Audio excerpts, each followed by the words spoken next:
Well, I'm very happy to welcome all of you here today to this UK and IEA hosted event, Powering People, Advancing Just and Inclusive Clean Energy Transitions. My name is Jane Cohen, and I lead what we call our people-centered work at the IEA, and I'm stepping in for our Deputy Executive Director, Mary Warlock, who is stuck outside in that mayhem. But she'll be joining us soon. So let me first just give my thanks to Minister Katie White for hosting this event with us today, and to the UK Department for Energy Security and Net Zero for all the work. We're very pleased to be part of this event, part of the UK's Clean Energy Superpower mission. So thank you very much. And the UK has long been a leader on clean energy transitions, and it's really encouraging to see that the UK is continuing this leadership by placing jobs, skills, and workforce development at the heart of its clean energy agenda. And I will say I've been hearing a lot during this COP the need to focus on workforce. I think there's really starting to be this consensus that this is an area that we need to really work on. And as the world is continuing its shift to clean energy, ensuring that people remain at the heart of these developments is something that we take very, very seriously at IEA. Equity and fairness must remain at the heart of our strategies and policies. And today's discussion on how the clean energy transition can create quality employment and equip people with the skills needed for the future is essential to achieving this goal.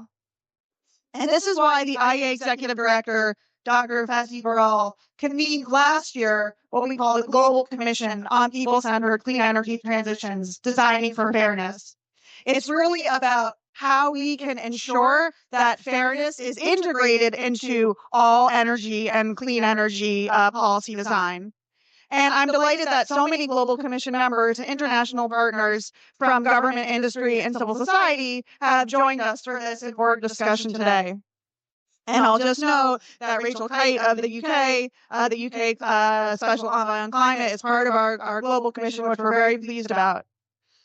And this year, and in support of South Africa's G20 presidency, the Global Commission explored how the G20 principles for just and inclusive transitions could be implemented and measured. And one of the key dimensions of this work has been to understand how to develop context-specific indicators to track progress on these principles with our Indicators Handbook for Just and Inclusive Transitions, which was launched during the G20 Energy Transitions Working Group ministerial meeting last month. So jobs and skills have been a critical focus for the Global Commission's work, and recent developments underscore both the opportunities and the challenges ahead. So many of you may know of the IEA's annual report on global energy employment. So I'm very pleased to say that report is going to be coming out in December. And there are some key trends in that report that I think are very relevant for this discussion. So the first one I want to bring up is that energy employment continues to outpace employment growth in the broader economy. So what that tells us is that energy remains a really powerful vehicle for employment. However, and this is also very important for this discussion, skilled worker shortages continue to come up as a major issue for industry. And yet, many countries around the world still see very high levels of unemployment. So part of what we need to think about and what we need to achieve is really making sure that we have strategies and policies to bring more people into the energy workforce where we know that there are good job opportunities. And skilled worker shortages have a lot of impacts, and one of them, in addition to driving up costs and project delivery risk, is energy security. And energy security is a major topic, I know, for the UK and for countries around the world, and for the IEA itself. So thinking about how to ensure that we have workers who can maintain critical infrastructure is really key, especially as we are also transitioning to clean energy. And drawing more young people into the energy sector is also a key priority as the energy workforce ages. Unfortunately, I have to put myself in that bucket, although those aren't really the jobs that we're looking to fill. But what we see is that in the energy workforce, those energy workers are retiring more quickly than young people are entering those jobs. And yet, many of these energy jobs are good jobs. But that's another key point, is that we have to ensure that these clean energy jobs are decent jobs, that they have good protections, and that will bring more young people into the sector. So all of these challenges make today's discussion on reskilling and upskilling workers, ensuring women and other represented groups have equal access to training and career opportunities, strengthening partnerships between governments, labor, and educators, all the more urgent.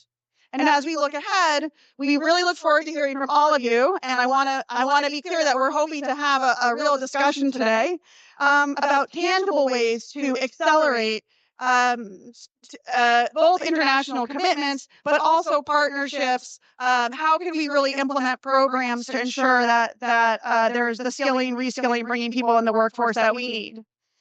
We know there's a lot of expertise and experience in the room, and so really looking forward to this discussion. And with that, I'm very pleased to invite Minister Katie White to the podium to give her opening remarks. So thank you very much.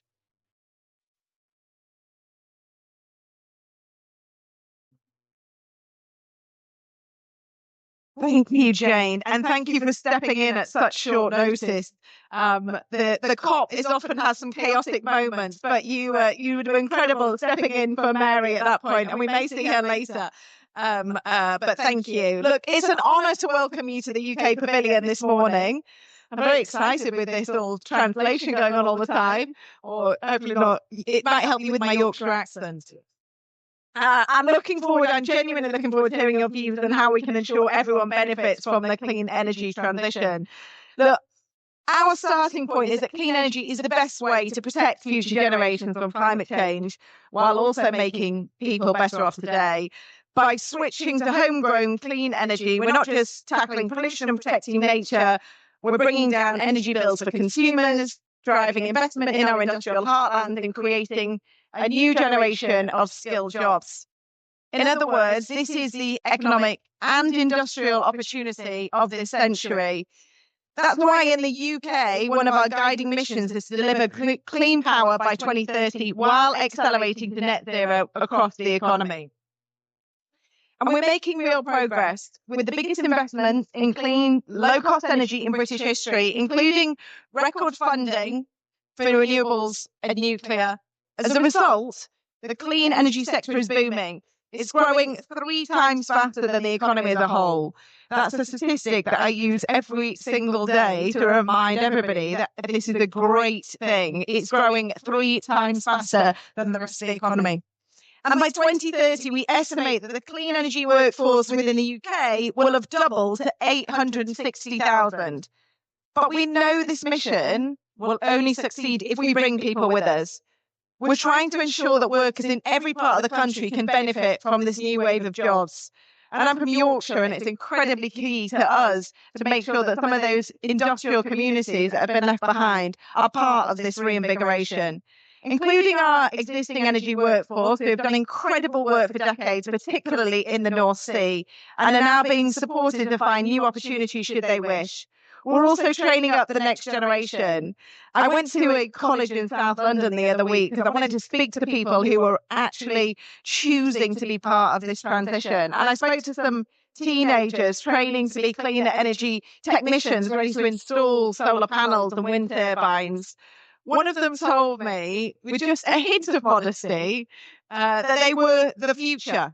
They were like, we are the future. This is about us. They were incredibly excited about being part of this next generation of clean energy jobs, not just because they were hoping they'd be well paid, which is fair enough, but because they were doing something that was contributing to society. And they also said they thought it was quite fun. And fun is often underestimated to me. So I was really pleased to hear from them. But these are the people who will benefit from the new jobs and exciting new industries while helping us build a more secure, more prosperous future. The last point I want to make is to be clear that this transition is happening all over the world, and it's genuinely unstoppable. Renewables are now the cheapest power source for more than 2/3 of the world's population. Globally, $2 trillion is being invested in clean energy each year, twice as much as fossil fuels. And 35 million people are already working in clean energy jobs, with millions more jobs set to be created by the end of the decade. Our role is to seize that momentum and make sure we bring people with us on this journey. The only way to do that and deliver a genuinely just transition is by listening to, learning from, and working with our workers and communities, as well as everybody here today. Thank you.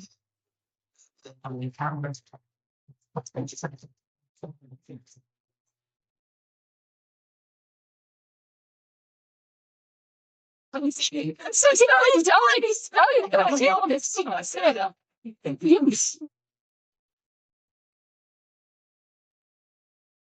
thank you so much, Minister. I was just apologizing to the Minister for coming in a little bit late. I think, as a lot of you know, we've got things are a bit delayed at the front there, but we've just managed to come in and get our badges, and it's a real pleasure to welcome you here. So, and I know my team and I've been really delighted to work with yours in putting this event together today. So given that we're a little bit behind time, I just want to go straight to a few questions where we were really interested in hearing a little bit more from you. And I think one of the really important things that we talk about a lot in terms of our approach to addressing climate and energy transition challenges and is really the question of how to go about accelerating implementation. And that very much applies in this case to how, as we look to be accelerating implementation of just and inclusive transitions, practical lessons from leading countries like the UK are really invaluable. So I'd love to hear a little bit from you about what key lessons that you have learned on how to move from principles to practice in making clean energy transitions just and inclusive, and what sort of actions you would consider most critical for governments to take to accelerate implementation. Thank you, Mary, and perfect timing. I thought Jane did a great job as an intro, so it's great to see the breadth of the IEA support in this. So let me just start. Is this working, by the way? Great. Slightly concerned about this tech, but we haven't got all of the answers and we haven't got everything right. So I don't want to come here and say, oh, Britain's got everything, but I'll tell you what we're doing. And then it would be great to hear your feedback and your thoughts in terms of how we can work on that and how we can improve. I think there's a few points. Firstly, we are trying to start with people and not just with power. Clearly, the power is important, and we hear about that in various different rooms. It's incredibly important. But in terms of the transition, it's about people and how to bring them with us. And I think meeting with people, understanding where the frictions are in the system, what they're worried about, what they're motivated by, what's going to bring them joy and what's going to make them make that transition. And I think this is in all parts of the system, but particularly as well with workers, how we do that. I think we need to be honest and talk about where the trade-offs are. This is a transition, and some people like change and some people don't like change. So we need to be honest that we're going to go through one of the biggest transitions that we've ever seen. As I say, for some people that's exciting. But be honest about that some jobs and industries are and have been in decline for a long time. We lost 70,000 jobs in the North Sea over the last decade. And so we need to be honest about that and look at how we're managing that and how we're supporting people whose jobs don't exist anymore at the same time as celebrating the opportunity. So I think if we don't talk about that and the trade-offs, we're going to lose trust and faith. I think we need to ensure that the clean energy transition delivers for workers, but also for communities across the country, and whether it's what we're doing in the UK, but across the world as well. And how can we ensure that each of these communities are seeing what the benefits are, tapping into those potentials? I heard a great story. Ørsted was building their factory on the east coast of the UK. And actually, it was only when their workers were going into a pub one evening. Most good British stories are centered around a pub, by the way. Actually one of the bar workers was going, hold on a second. You all look like you're quite well paid. You managed to get quite a few rounds in. You also all look like you're having quite a lot of fun. So actually, this is a good job. And she became one of the apprentices. And actually, but it's one of those stories that, people see the benefits and they want to be part of it and they can see the opportunities. for improving their lives, and how does that spread throughout communities, and people feel pride in that. We have also bringing forward a clean energy jobs plan. We brought forward a clean energy jobs plan, and we're looking very clearly at what we've outlined 31 different sectors within the UK.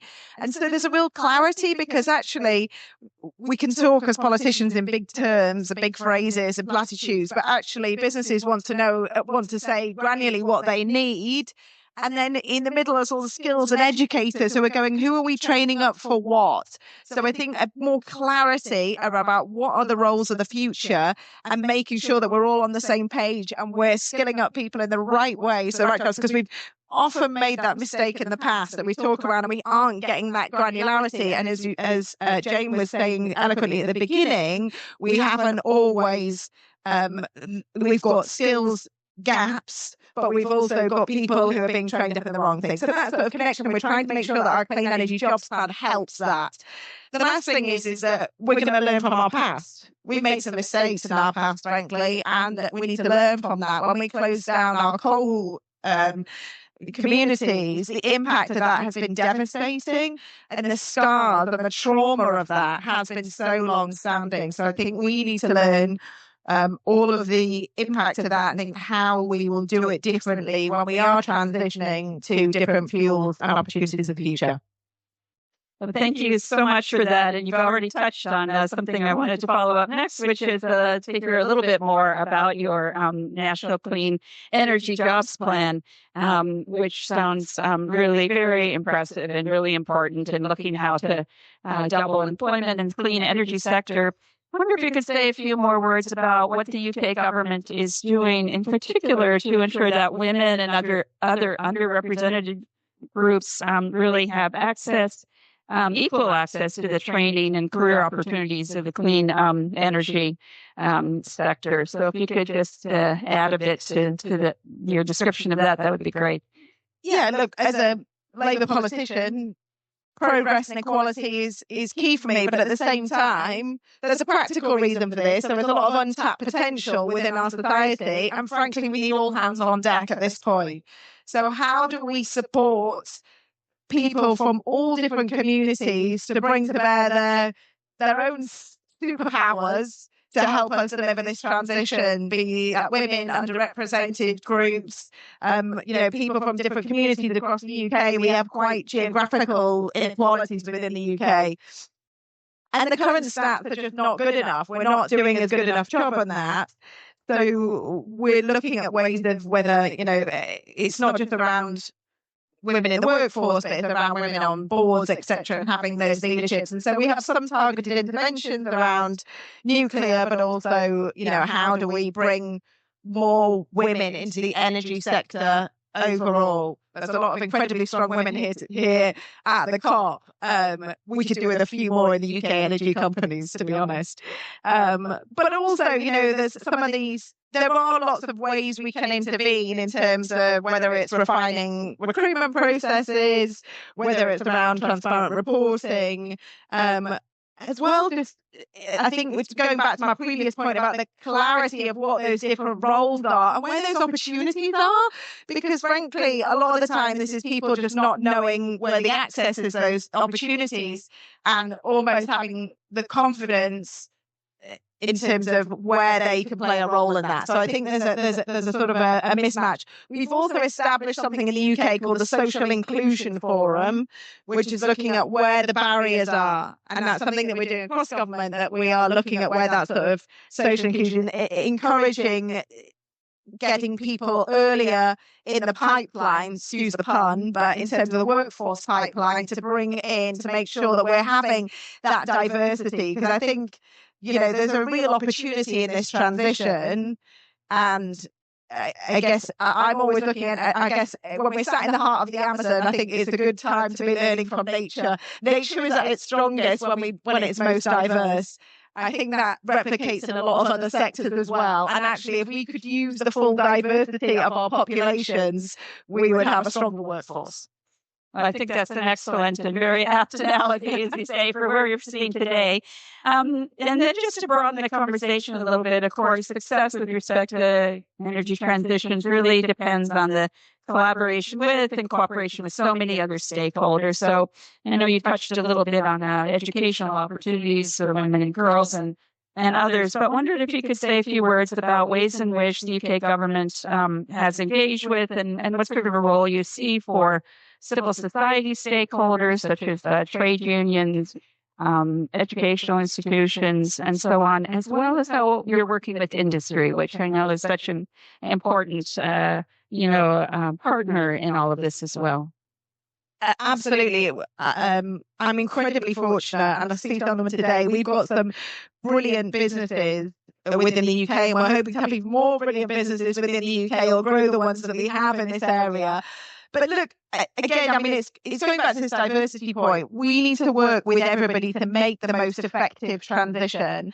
And that is whether it's businesses, whether it's trade unions, whether it's civil society. Everybody has got different ideas and experiences that they can bring to bear. I guess for me, it's around the clarity of where are the gaps. We've got our mission in government. We've got our goal. We know what we want to achieve. We want to deliver on our net zero ambition, our clean power mission.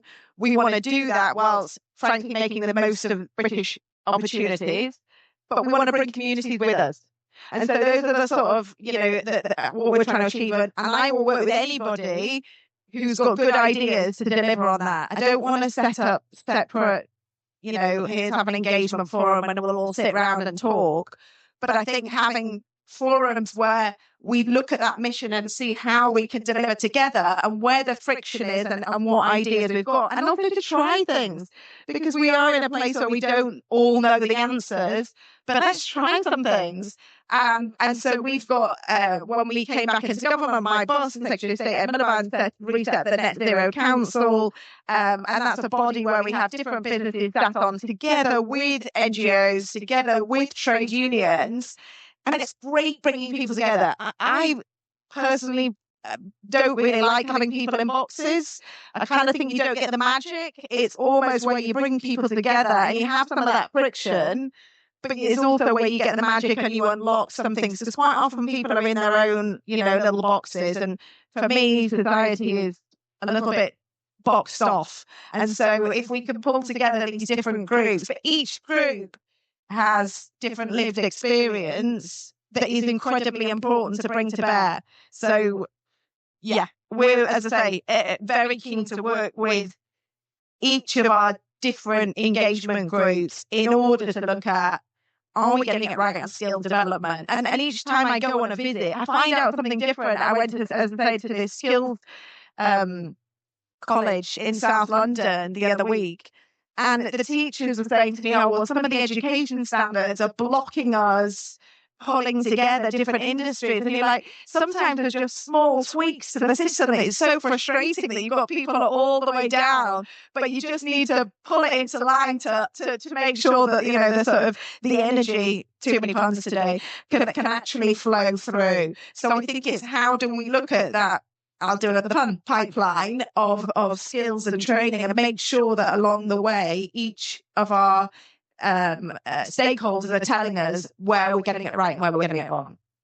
Well, thank you so much, Minister. I think that's been so interesting to hear about the ways in which your government is being very intentional about looking at ways to really put people at the center of these energy transitions. And as you said, I think this collaboration, this partnership, and the real focus on action and implementation is just so important. At the end of the day, are we making a difference? Are we having a positive impact as we move forward with the important energy transition processes as well? So I really want to thank you for taking the time to be with us. And I'd like to open it up to the floor if we have a bit of time for a couple of questions. I know that we have another panel lined up, but I'm sure there's a few people who would love to hear from you. My name is Malan Sambu. I am one of the negotiators in mitigation work program for the Gambia and Just Transition. And I would like to thank the panelists, Honorable Minister, for your engagement and letting us know all the details of what you are doing. And also like to thank the Energy Net Zero for UK for being one of the sponsors, so that's why we are here. I think I'm doing initiatives like this in the Gambia where women are put into energy, directly creating their own small IPs. And I would like to see how we can work together to make sure that we blow it up. Because in Africa, we do big things, but it's not shown. It's nowhere to be seen. And that's the fact that here you do good things and then it's there. How can we collaborate to make sure that African women are also in the sector of energy, especially in the clean cooking industry? Because cooking is very, very important because basically when it's rain like that, they cannot cook. The forest cannot give alone. So basically I'm thanking that you are able to do this thing for the world. You want to start? Yeah, thank you so much. And I've already said to you, but you have got the best suit I have seen at COP so far. Congrats. So I think I heard this right in the acoustic bit, but in terms of how do we get more women and celebrate what's happening in Africa, you talked about clean cooking. I think there's many parts of Africa that are probably doing better in terms of women and energy than we are. So I think we need to be looking and celebrating where there are those stories of success that you have. And we'd be very keen to talk to you because I do think as well, when we talk about people, this is also about stories, isn't it? Because people remember stories. We all go to these events and the statistics are great, but you probably remember one. Our brains just aren't wired to remember that many statistics, but they are wired to remember stories. And stories, I mean, I'm sure each of us can remember the sort of 5 people that have made an impact on us. And so it would be great to hear more of the stories of the women that you've met in Africa, that you've supported in Gambia. And I think you raised a really good point as well around clean cooking. And we were just in we're doing more on super pollutants and how we could look at where the co-benefits as well are around health and climate. And I think, clean cooking is clearly one of those areas where we can have those co-benefits. And we sort of touched on what those co-benefits are in some of the communities, but I think it's really key not just to look at where the growth and opportunities are, but where the short-term health benefits are. And our transition to a low-carbon society will be good for health in large part, and we need to celebrate that because there are some tricky bits. So let's do that. But I'd love to hear more of your stories, and we'd love to celebrate them because I think it's absolutely key. That's wonderful. And I think we have time for how many more questions, Jane? 1, 2? How are we doing on time?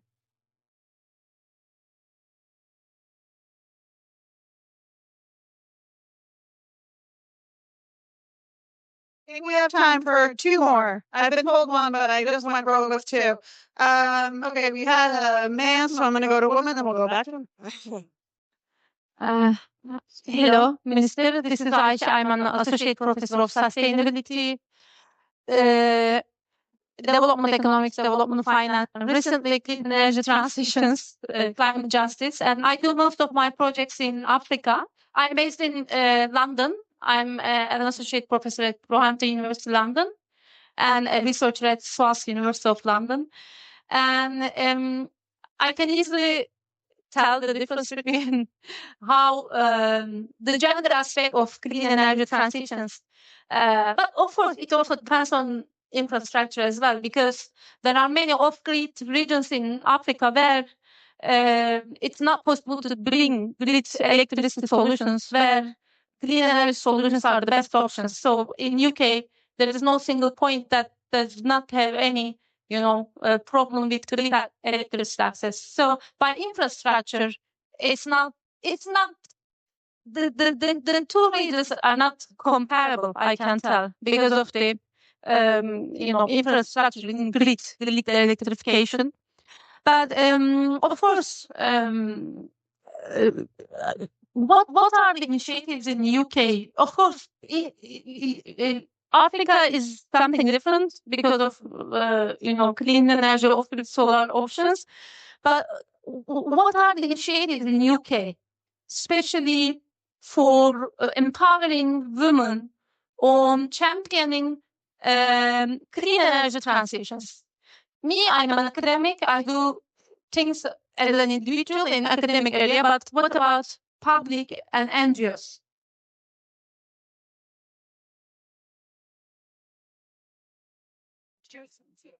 Sure. Okay, and this will be our last question. Uh,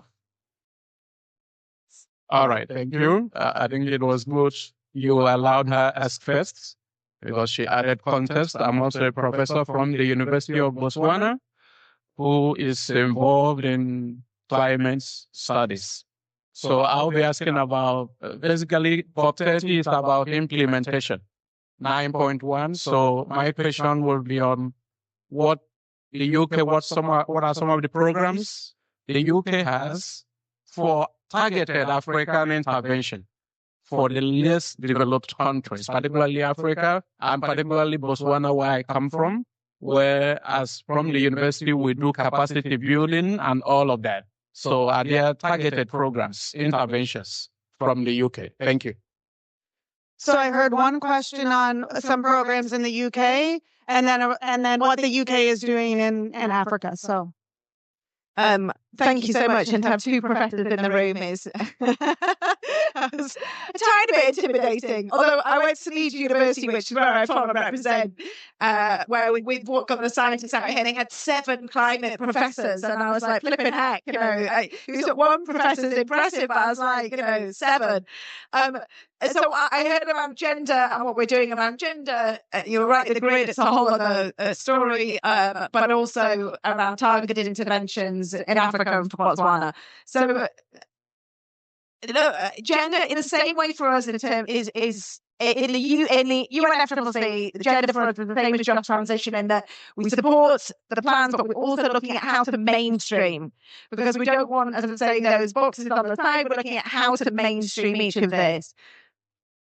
There's a far bigger conversation around how to have a equality of women within the sector, but also within wider society. And obviously, as a woman in Parliament, this is close to my heart in terms of championing that. And I think a lot of it for me is in the doing. It's actually in the doing. And I think as well, just like the clean energy transition, we need to champion what we have done to date.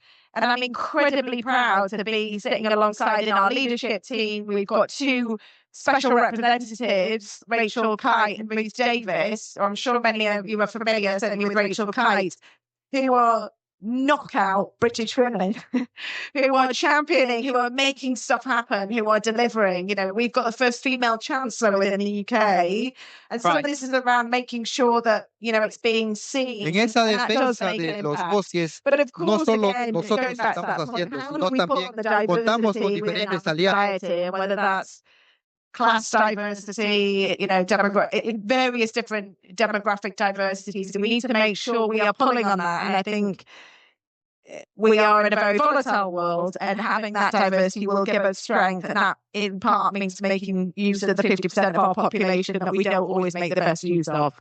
I'm conscious of time, but let me come back to you in terms of there are so many different areas that we are working to support targeted interventions, whether it's around, I've just come from the Clean Air coalition, which was sort of slightly talk to the clean cooking, but also how we look at different country plans and how we can support on different areas.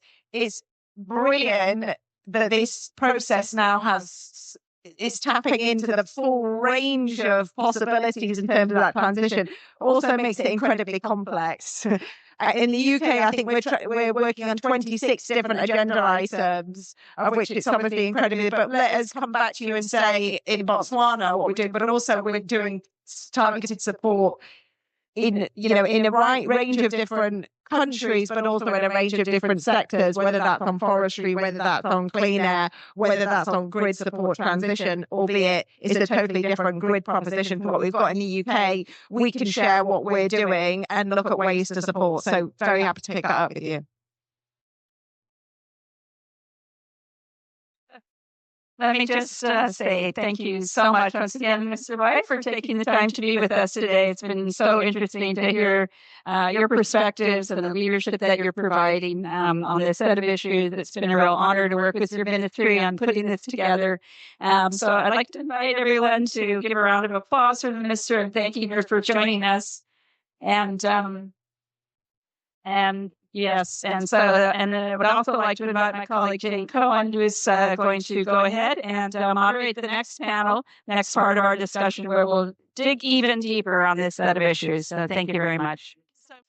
Well, thank you everyone for being here, and I want to thank my panelists. So I'm just going to give them a quick introduction. So right here we have Mustafa Kamal Ghai, who's the Director of Priority Action Program at the ILO, probably known to many people here. Next to Mustafa, we have Sharon Burrow, also probably known to everyone. Former ITUC General Secretary, and now does many, many things and inspires many people, but is also a special advisor to our Global Commission on People-Centered Clean Energy Transitions from the IEA. Then we have Sophie Ramadi, VP of Government Affairs and Public Policy at Aviva in the UK, so we'll hear more about that. Next to Sophie, we have Matt Hind, the Head of International Policy Engagement at National Grid UK. And then we have Sheila Aparacha, who's the Director of International Network on Gender and Sustainable Energy, otherwise known as Energia. So this is a really great panel of folks that I'm very excited about. And I also want to mention that we did just have a fireside chat of two knockout women. I think that, to use the minister's phrase, it is very inspiring to have women leaders like that with us. We're going to talk today really about workforce, about reskilling, about making sure that we have the skills that are needed in the clean energy transition, but also that the workers are representative of the world that we live in. And I think that's a really important point. So Sharon, I'm going to start with you. Sharon, you've been in this world for a very long time. And I'm wondering, can you talk about how in your work with many, many different stakeholders, how we can really ensure it and what role governments need to play, especially to ensure that workforce priorities are built into clean energy plans and this is very important, that they create secure and decent jobs. And that means for new workers entering the sector, but also for transitioning workers. So how can government really ensure that, and how do these partnerships kind of help make sure that these are integrated into these clean energy plants? And I hope your microphone works, but let's see. Well, let's see. I think so. Yes. I think you're all amazing to be able to cope with the noise in the room, but nevertheless, this is the challenges of COPs, isn't it? So I'm delighted to be here, and I want to first of all say that the IEA has been a leading force now on just energy transition principles, people-centered transition, and it has been now ever since we got to introduce energy days into the COP. It was at the Glasgow COP, which is why I mention it here, that the IEA completed its first commission, which was about a multi-stakeholder commission about just energy transition principles, and it was adopted by the COP president and all of the major donors in the world as a backbone, not just to how to implement just transition into energy shifts, but also how you build solidarity and workers' rights and decent jobs with developing countries or other countries supported by the JETPs. Now, we know there's been some ups and downs on the JETP transition, but it still was and remains an act of solidarity globally that puts workers and communities at the heart of just transition. What do we know? We know that if workers if their communities are not in the planning from the beginning, not just of company or government initiatives, but of an integrated economic planning capacity where we are transitioning whole regions or cities, but certainly whole regions when you come to transitioning out of fossil fuels and into clean tech environments. The energy growth, you've seen the IEA report, Jane, I know. I pore over them these days, but they are the best source of statistics about what's really going on. Yes, we're not peaked yet in terms of fossil fuel burning, but it's coming. In the meantime, fossil fuel, Jane said it, fossil fuel jobs are outpacing the jobs in other sectors. Sorry, renewable jobs are outpacing the jobs, not just in fossil fuel sectors, but in other sectors of the economy. And there is no doubt that we've got to have a skilled workforce ready. So in my post ITC TUC life, I now do this work for basically the next phase of my career. I sit on a state energy company that's investing in renewables, but it's also investing in electrification and affordability for households and workers and just transition. We're actually building new economic models so that when you actually invest in a wind farm or a solar farm or a battery storage, you aren't just building something to make a return to the gentailer. You're actually sharing that community benefit with the community. You're investing in skills, but you're also making sure that, a percentage of the returns over the life of the project go into community benefit sharing, and that can be accumulated funding to help with other integrated economic settings. The other thing I do is I chair a skills institute, a vocational education and training institute. And if I tell you we've got just in my institute, which is in the state of Victoria, we have to train an additional 2,000 electricians every year for the next 10 years. These are additional. We have to train an additional 1,000 plumbers, particularly for all the data centres with AI. We have to make sure every worker, every trainee comes into the workforce tech-enabled.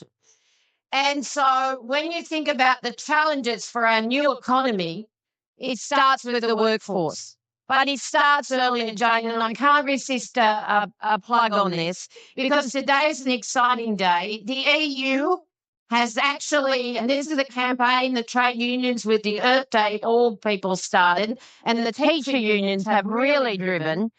The EU has just announced that it will mandate climate curriculum. That's more than 100 countries around the world. So you're actually starting to develop the consciousness, the solution, the skills in schooling right up until we can build that workforce. There's no doubt, though, that you cannot do it without people.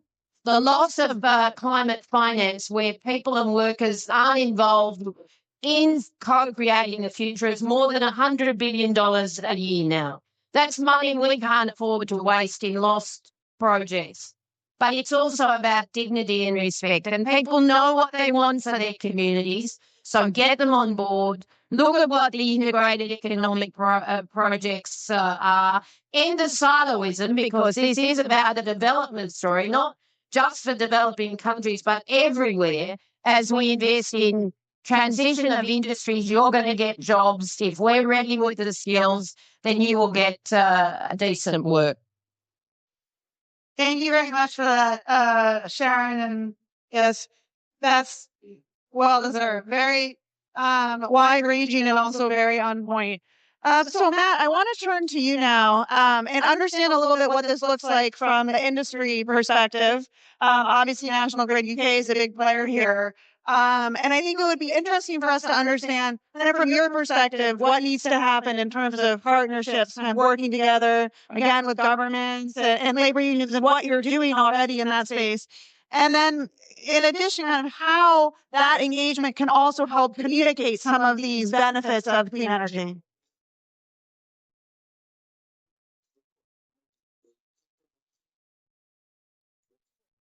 It's working. Can we make sure those mics are on, please? Sorry about that. Yeah, sure. So from a grid perspective, I mean, I think the first thing to say, and I'm going to probably just end up repeating along what the Minister said, because we are very much in line with the UK government on this. And I think the UK government's approach here is really important. And what the Minister said around making sure that we bring everyone into this and not waste the potential of those individuals, I think that's really key. And that's one of our kind of watchwords. And the other thing I would make, I've been here for the second day here. I've been talking a lot about supply chains. Skills and bringing people into the system is a fundamental part of the supply chain, and I think that is sometimes missed. And there's a lot of boring stuff around the supply chain that you need for projects and factories and stuff around certainty and visibility for the next 10, 20, 30 years, which equally applies to bringing people in. And that, I think that moves across to your point about these are good jobs. These are really good jobs. And if you allow me one kind of personal reflection, I've spent about 20 years working in the energy sector, both the government and the private sector. It is without a doubt the most interesting set of issues you can possibly deal with. It goes from technology, innovation, geopolitics to actually coming down to turning that switch on and giving you what actually you want in your life, the ability to have power. And that's such an inspiring thing when you actually understand it. And, you know, a lot of people don't think about it. But, you know, I started off building projects to protect nuclear waste in the post-Soviet Union to protect it from terrorist attacks. I spent time procuring diesel generators in Baghdad to try and get the Iraqi grid back online. I'm going to go to this stuff in the corridors of Brussels. And at every level, this is so important. And getting that across to people so everybody in society understands that it's one of the most important jobs you can do, and it's one of the most interesting jobs you can do. And I find sometimes, as the energy sector, we don't get that across very well. And I think that's the starting point for this, because we need to inspire people to come into this from every background, every gender, etc. I mean, sorry, that's my proselytizing for the energy jobs. But I mean, in terms of practical terms, I mean, what the government's doing at the moment, I mean, you know, you need strategic workforce planning. You need a focus on early talent in particular. We're really enthusiastic about bringing apprentices in. So we try and bring in, over the next 5 years, National Grid will try and bring in 2,300 graduates and apprentices. And I think this point about apprentices is also really important. A lot of these jobs are not university jobs. You don't need a degree. These are good, high quality jobs where you can bring people in at, you know, the end of school and they've got a great career. I mean, when I started working on energy properly in 2008, my boss said to me, great choice, Matt, because, you know, you'll probably have to work until you're 75, but you're going to be working on energy until you're 75, unless somebody discovers nuclear fusion in the next 10 years. But, I think there's other issues around reskilling. You know, we've got to get a lot of people into this sector over the coming years. But we need to use the people who are already in the sector as well as possible. And the Minister touched on that. Take Northwestern Europe. There's enormous potential for offshore renewable energy in Northwestern Europe. And thankfully, we've actually got a workforce that's really good at offshore engineering. So we need to make sure we transition that workforce effectively. I think, you know, National Grids, we also look at, we have something called Pathways to Progress in our local communities, where we do a lot of analysis of where are the gaps in this, and the gaps in the people who we want to bring into the sector. And you need to do that working jointly with educational institutions, with local government, and to actually, you know, give the information to the people in those communities you want to bring on. I think that's also essential. Great. Thank you so much for that, Matt. And, you know, I think all of us probably feel very grateful to be working in energy. And it's true that energy issues will never be done. But unfortunately, that's also true with gender equality. I think, you know, the ongoing work in terms of gender is very stark. And it's important to really think about and actively work on more gender equality, not just in the energy workforce, although that's what we're talking about today, but across all of these issues that will touch on gender, on energy, and outside of that.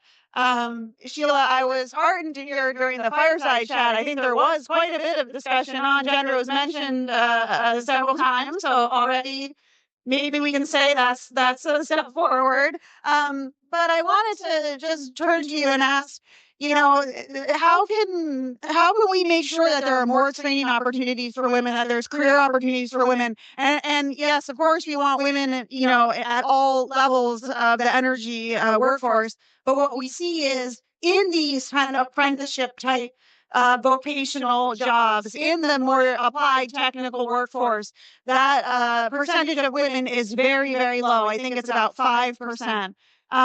So I'm curious to hear what your thoughts are on that and what can be done. And, we have a wide range of stakeholders here. So I think hearing your thoughts on that will be very impactful. Thank you. Is it working? Yes, it is. Thank you very much, Jane. And thank you to IEA and to the UK for inviting me to be on this distinguished panel. I'm getting to meet more and more people that I haven't met before. I think the minister was talking about not being in your boxes, and I think that's thanks a lot to the IEA and the different type of stakeholders that you convene around this around the issues. Let me just start with a bit of reflection of what my organization, NGO, was doing. So within NGO, we've worked for the past 2 decades at the intersection of gender and energy. But I think it's fair to say, like many organizations that were working on inclusivity, we focus much more on energy access, and we heard about clean cooking as well. But less so on women's employment in the energy sector. And I think this was largely because it was invisible, and the invisibility was mainly due to the lack of data. And this is where IEA, but not only IEA, IRENA came in. IEA is a data-driven organization, and you use that data to really inform policies and decisions. And so looking at the data, and I do want to reflect on this because we've heard about the wonderful stories, but the data doesn't, and as you said earlier, Jane, well, you alluded to earlier, doesn't paint a very promising picture.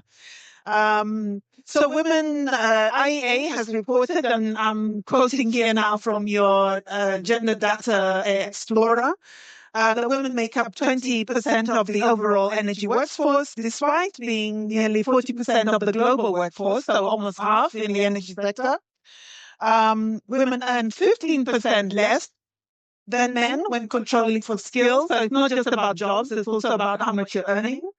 And that we have only 15% of women in senior management, and 11% are in energy startups are women founders. So where innovation is taking place, where leadership is taking place, we have incredible women here, but we are one of the few. The IRENA report shows that things are much more promising in the renewable energy sector, but unfortunately are not moving at the pace that they should to take advantage of the incredible opportunities that we've heard spoken today in the sustainable energy sector. So 32% of jobs are held by women, but this figure has remained unchanged since 2019. This is IRENA's report that was published in October. 19% of leadership roles, so not much change there. But also we found more women are concentrated in administrative roles at 45%. And then when you deconstruct as to into which institutions, organizations are employing women, it's mainly not-for-profits, so civil society organizations.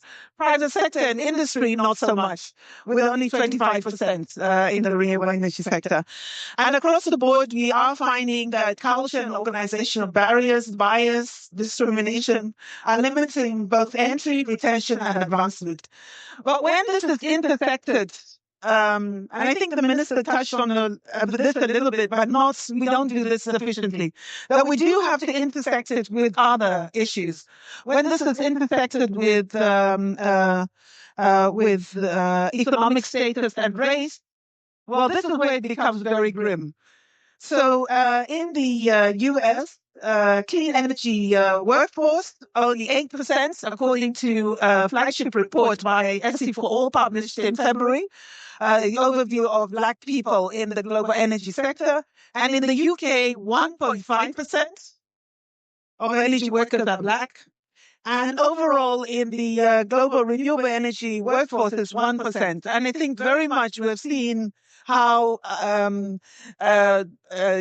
jobs in renewable energy that Irena has published, 13 million in China and in other countries, and only 600,000 in Africa, with very little manufacturing.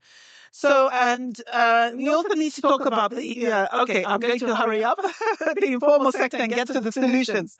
So, but I do want to point out we have biennials here, and I think it's incredibly important because it looks at sectors that we don't. So in the informal sector, we do find that the lack of progress in the formal sector is pushing women into the informal sector, in the energy sector. And of course, this becomes, it has this lack of social protection and others. But it's only one side of the story. So very quickly, companies like Iceland, in Iceland, countries that are gender equal, national power utilities, 50% parity, delivering on investments, return on investments for their shareholders. Gender and Energy Compact, coalition of 100 signatories, 98,000 dedicated jobs for women, and 230,000 women being reskilled. Kenya's national energy policy placing women's employment central to these goals. In Colombia, in the informal sector, women being trained as electric bus drivers, etc., etc. And because we're here, and the UK is here, IA is here, and Nigeria is here, and we're all members of this wonderful alliance, Equal by 30, that has over 200 signatories. We've all signed up to commitments, the commitments driving to actions for equal pay, for leadership and opportunities. So I was just giving those examples to show, yes, the picture is grim, and I did want to paint that. Unfortunately, because we heard the wonderful state of the sector, particularly the sustainable energy sector, but it's not for all. There are a lot that have been left behind. But when you're intentional in your efforts, you can make a difference. But the minister talked about mainstreaming and mainstreaming stand-up very, very quickly. So in order to do this, we do have to mainstream strategies and efforts and be intentional to do that.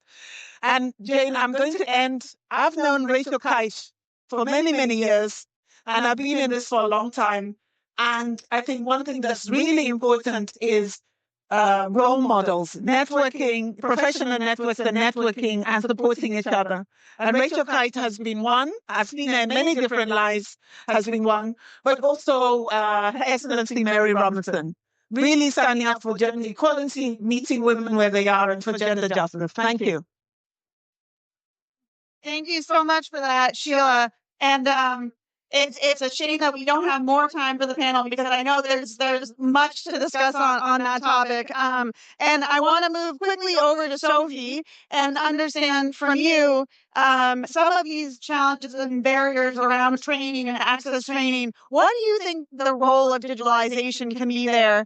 We hear a lot about digitalization and it can be complicated, but I'm curious how Aviva is looking at this. And please say a few words about Aviva as well. And then it would be great to hear how you see training and workforce in relation to digitalization.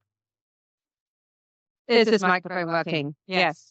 Hello, everyone. So I think there's often a misconception that in solving for net zero, we have a technology challenge. And actually, I think we already have a lot of the technology that we need. What we have is a skills challenge in scaling the implementation and adoption of that technology. So Aviva is a technology company. We provide software for the industrial world, and we see the convergence of these two really, really important trends: the imperative to decarbonize and the way that digitization is changing the way that we work. It's changing the way that we are able to access information. It's enabling us to use AI and to build digital twins, which is fundamentally changing the way that we are able to operate our industrial facilities. So we see digitization as a really, really important lever to empower the green industrial workforce. If you think about the net zero economy, it's going to necessarily need to be hyper efficient, and it's going to necessarily be incredibly complex. And the only way that we manage that is by deeper digitization and getting really smart in the way that we use data. So let me give you an example of what I mean by that. So one of our customers is a carbon capture, provides carbon capture facilities, essential technology for decarbonizing our, carbon intensive sectors. They use our software tools to enable their engineering teams, who are geographically very dispersed, to collaborate in their design of their facilities. And that meant they were able to bring those facilities to market 50% quicker than they would have done otherwise. So that is making a material difference when we talk about accelerating implementation. You mentioned training as well. So we're also helping our customers to use simulation tools in particular to help train and bring on their new workforce, their apprentices. And this is incredibly powerful, particularly in a world in which we are losing expertise as the generation retires. So it's really important to be able to capture that expertise which the older generation haven't had, and particularly generative AI is really helpful in enabling the younger generation to be able to access and interrogate data really, really quickly. Finally, sort of looking further down the sort of green talent pipeline, we see it as really important to work with universities and technical colleges and research centers. So we have a program where we work with universities globally to provide access to our software tools for free. So engineering facilities, faculties, and others can train the next generation of workers on our tools so they are ready to go out into the workforce. And we also make our tools available for universities' research facilities as well, so that they can, help use our process simulation tools and others to help solve the issues that we need them to do. So just some examples there of how digitalization, I think, is a really, really powerful tool in enabling the kind of the green workforce that we need in the future. Thank you so much for that, Sophie. And it's just great to hear a little bit more about what technology companies are doing. I think we all, interact, of course, with technology companies, but to pull back the curtain a little bit and learn a little bit more is really important. So as I said, we it's too bad we don't have more time for the panel because I know there's a lot of discussion, but I am going to hand it to Mustafa for some last words. And I think what would be useful to hear from you, Mustafa, is, we have a lot of different stakeholders on this panel, but really, how do we kind of pull it all together? I mean, what are some good strategies that you've seen, even, small scale pilots, or kind of big conceptual, tripartite approaches that have been the most successful? Nobody here wants to spin our wheels. We really want to know, in terms of implementation, what are some of the lessons that ILO, you can pull from your years with ILO, from what you see at the COP. Like, what is the best way to kind of go about this multi-stakeholder approach that we all know is needed in order to actually deliver on a just transition? So just a small question for you, Mustafa. And the next 8 minutes, if you can solve this whole thing for us, that would be great. So here you go.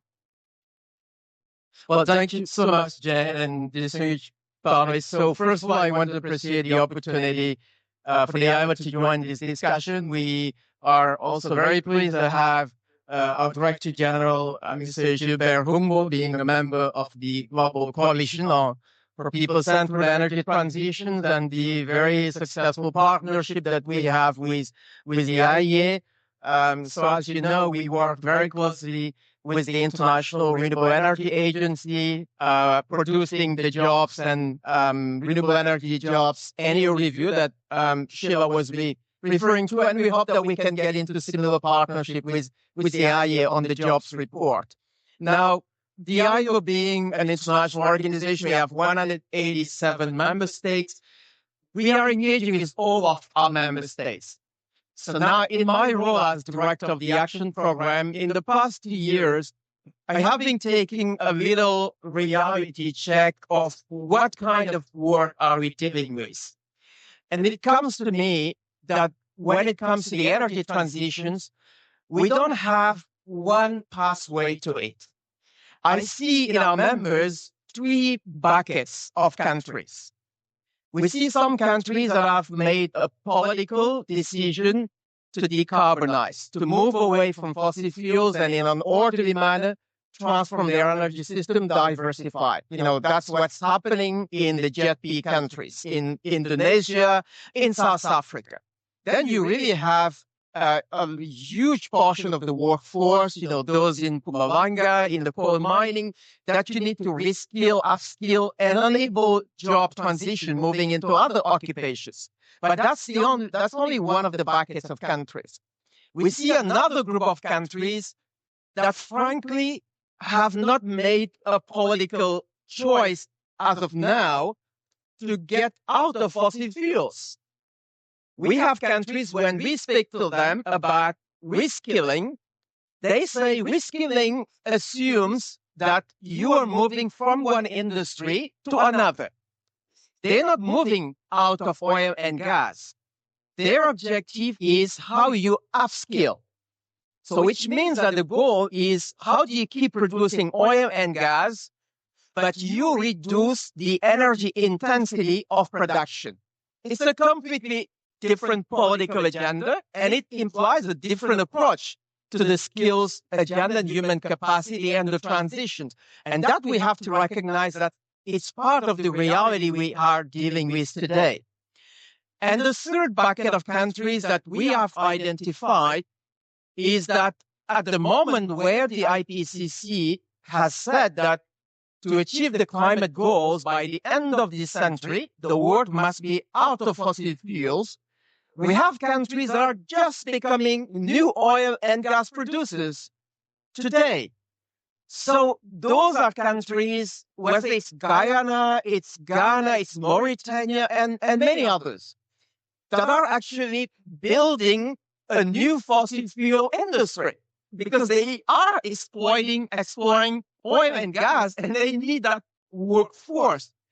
So therefore, the challenge is, in particular for that third category of country, how do you give that, if I can use the term development space, because that's the political term that countries are using, they need that development space to build wealth and generate revenues from oil and gas. But 2 challenges. First, is it possible, and that's the question I bring to all the experts in this discussion, to enable those countries to build a workforce that at the same time can be equipped to diversify from oil and gas into clean energy without having to repeat that process of skilling a workforce for oil and gas today, 15, 20 years down the road, having to get them now to reskill, to move to Ken.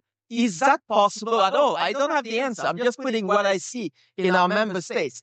And the second, which is how you avoid the lock-in effect, that these countries now start to put aside their renewable energy strategies and bet on oil and gas. When I see political discourse, I'm originally from Senegal. When I see that the politicians are telling people, Dubai, everybody knows Dubai. Everybody goes to Dubai, to the UAE. It was a fishing village. It's with oil and gas, they have become what they are. And that's what we're going to be in 20 years. So these are very simple political discourse, but they are populist.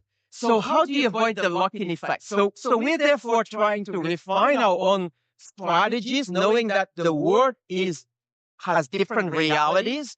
And how do you tailor your human capacity skilling, upskilling? And then to your question on the best practices, what theory appears is what we have heard from all of the panelists, this is not a government alone agenda. You have to work with actors in the real economy. These are businesses, these are trade unions, and these are communities. So it's a whole of a society agenda. And in the ILO, that's our model of social dialogue, when we work with employers and workers as decision makers. They are not stakeholders in the ILO. They are decision makers, and they drive the process. And we see that consensus. We, for example, working with South Africa, where social dialogue is not new. South Africa has NETLAC, which brings together workers, employers, and even communities. But within NETLAC, we have a partnership requested by the Presidential Climate Commission to support a just transition platform within NETLAC, so that you really drive the process through social dialogue. It's not possible to make that happen in some of our member states. We know in some countries, unionizing is even a criminal act. So how do you deal with that? And that's one of the buckets of countries I refer to. I think everybody would understand where it is.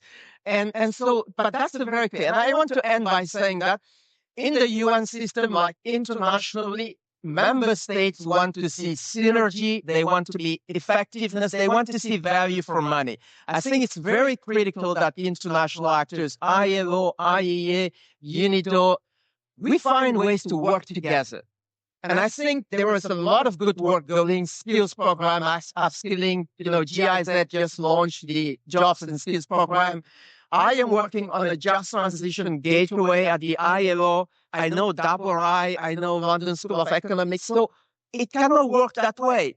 Member states will be confused. I think we international actors, Sheila and all of us, we need to come together, and that will help countries get a better sense of direction, more targeted support, and bringing it to the COP, it can also make this process easier. It can really create a network of actors that would give value for money, simplify processes, and be more effective. And that's what the UN 80 reform is also acting. But I just also want to say all of this has to be about social justice. And I think that's also the centerpiece of the global coalition, people-centered, but driven for social justice. So again, thanks a lot. I hope I didn't speak too long, but I raised some questions for which we don't have answers to the ILO, but I just see what we see, and I hope that experts, Sharon, and this all that you have been doing in this area can help member states address them.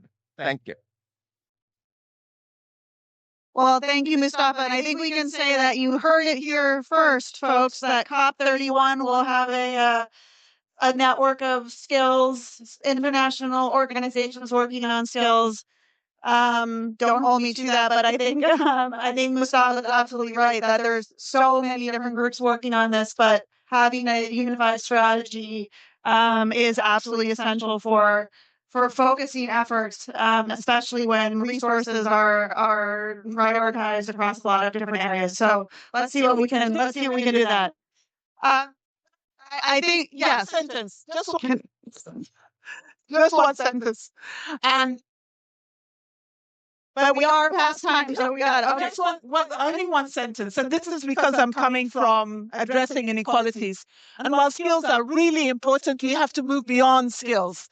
We really have to address structural barriers. And so we're talking about addressing barriers like providing safe working environments. We talked about decent work, providing safe working environments, looking at the care economy, looking at discriminatory practices. So skills are very important, but it doesn't stop at skills. We really have to look at addressing structural barriers to bring those that have been left behind into the flow. Thank you. Thank you, Jill. Very core important. Thank you for making that. So let me thank all the panelists. I think bringing really, really interesting perspectives and a lot of knowledge. So thank you all. And thanks to the UK and the UK Pavilion for hosting this event. And thanks to all of you for listening and engaging and doing work on this topic. So thanks very much, everyone.